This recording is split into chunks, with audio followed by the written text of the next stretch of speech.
Je pense surtout à Auschwitz, les divers camps d'Auschwitz, notamment le Auschwitz I et puis Auschwitz-Birkenau, qui sont les camps dans lesquels il y a eu les plus gros orchestres, qui ont pu atteindre même un effectif de 100 musiciens. Donc là, c'était des orchestres qui servaient beaucoup. On leur demandait de jouer et aussi pour les exécutions, par exemple. S'il y avait une pendaison, on faisait venir l'orchestre. Ça, c'était pour ajouter un peu de l'ironie, selon la vision SS, à la situation. Finalement, ça ajoutait à l'horreur. Donc là, on est sur des processus vraiment torsionnaires, proches de techniques de torture. Ce qui est intéressant, c'est de voir qu'aujourd'hui, cette torture par la musique, elle n'a pas été perdue. Et quand on voit comment la musique a été utilisée à Guantanamo, forcément, on ne peut pas s'empêcher de faire des ponts, surtout quand on sait que énormément de SS ont été recyclés, entre guillemets, après la guerre et ont été engagés pour former les plus grosses écoles de torture, notamment l'école de torture latino-américaine. Donc, on a cette espèce de parcours un peu de ce qu'on pourrait appeler même des transferts culturels dans les processus de torture qui peuvent faire qu'on a un usage encore aujourd'hui de la musique. Alors, pas forcément de la même façon, mais on retrouve cet usage torsionnaire de la musique.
Christopher a obtenu plusieurs prix pour son travail. Dans la série télévisée, ces chansons sont interprétées par les drôles d'habitants de la rue Sésame, tels qu'Ernest et Toccata. Elles évoquent des chiffres magiques, des mots comiques ou des noms de couleurs. Mais ces chansons anodines pour enfants ont été utilisées à des fins terribles.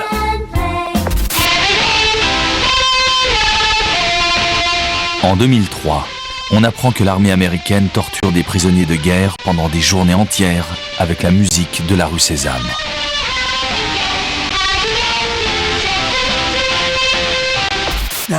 Ma première réaction a été « c'est pas possible, c'est complètement fou ».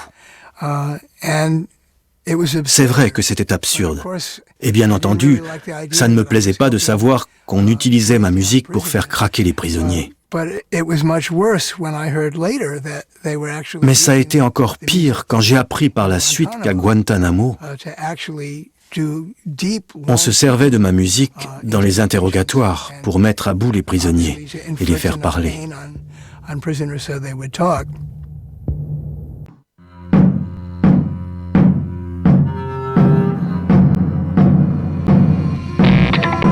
À Guantanamo, ils utilisaient la musique pour faire craquer les prisonniers. L'idée que ma musique ait un lien quelconque avec ça me scandalise.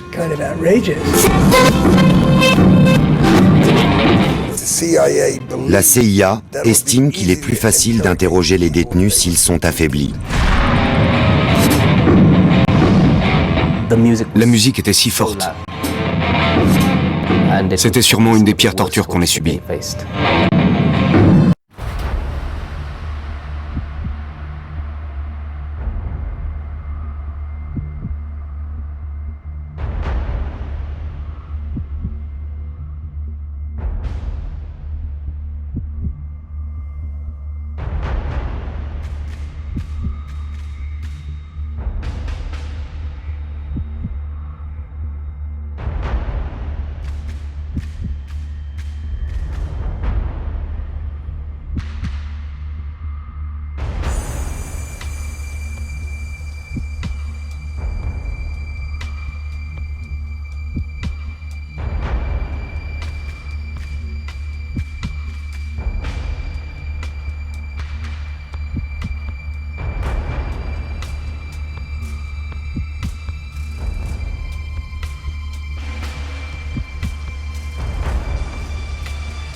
Ce petit air d'accordéon est enjoué, simple à mémoriser, mais avec quelque chose de grinçant, de presque désagréable dans ses harmonies. Rien d'étonnant, il s'agit de Méfiance. Oui, Méfiance, un classique du musette d'avant-guerre, enregistré en 1936 à Paris par Joe Priva.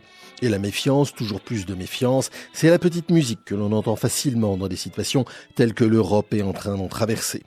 Les attentats de Paris en janvier et novembre 2015, de Bruxelles le 22 mars, et justement Bruxelles. Il faut peut-être entendre la réponse de la musique aux événements de mardi dernier. Alors vous l'avez entendu sur France Info, dès mardi après-midi, sur la place de la Bourse à Bruxelles, on entendait un violoniste anonyme.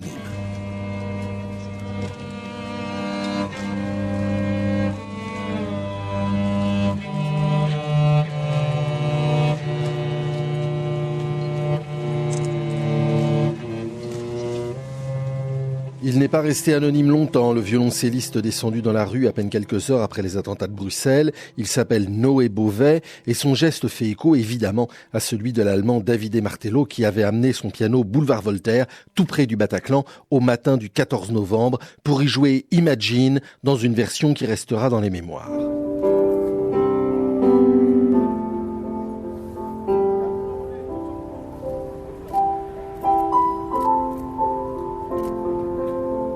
Et le symbole sonore de ce mois de novembre à Paris, c'est peut-être aussi une chanson belge, Quand on n'a que l'amour, de Jacques Brel, chantée par Camélia Jordana, Nolwenn Leroy et Yael Naïm dans la cour des Invalides. Quand on n'a que l'amour à offrir en prière, pour les maux de la terre, en simple troubadour.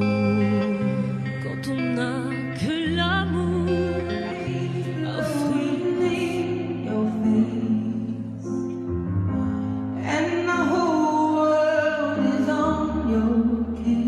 La chanteuse Adèle était en concert le soir même des attentats à Londres. Elle a laissé échapper quelques jurons bien sentis, mais elle a chanté un titre pacifique de Bob Dylan, You Feel My Love.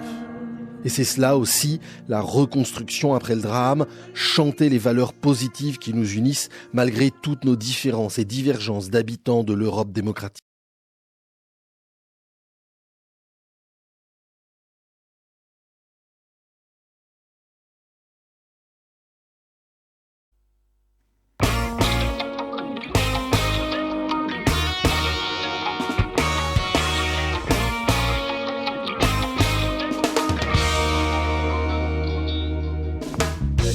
De ce noir et blanc absolu où s'agrippe la mort, des idées dissolues au bout de nos accords. Y a pas d'arc-en-ciel dans ta vie, des mots bleutés ou dorés qu'on aimerait suivis d'un ciel plus coloré.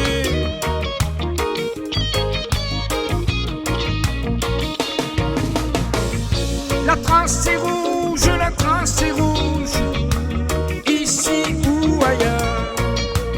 Plus rien n'en bouge, plus rien n'en bouge, sinon quelques fleurs. La trace est rouge, la trace est rouge, de spectateurs. Plus rien n'en bouge, sinon des exécuteurs.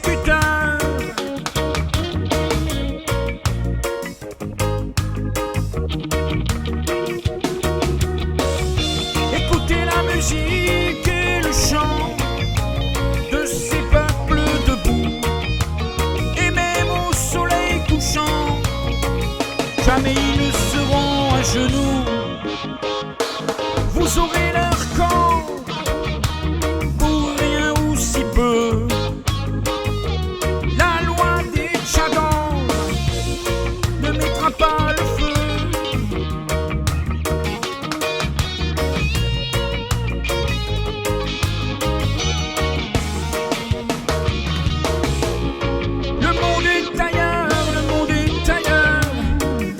Cherche ses couleurs. Le monde est ailleurs, le monde est ailleurs.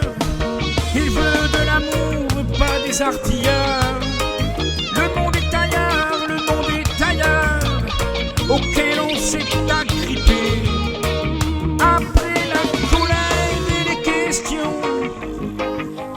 L'espérance et la paix. L'espérance et la paix. L'espérance et la paix. L'espérance et la paix.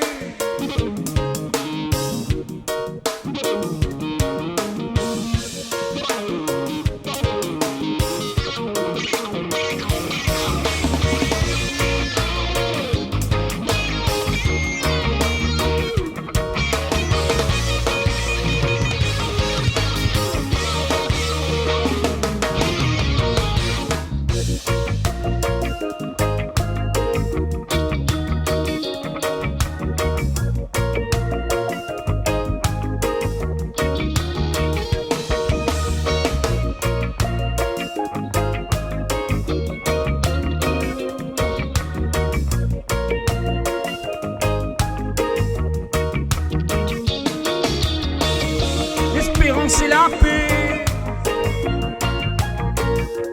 L'espérance et la paix. L'espérance et la paix. L'espérance et la paix.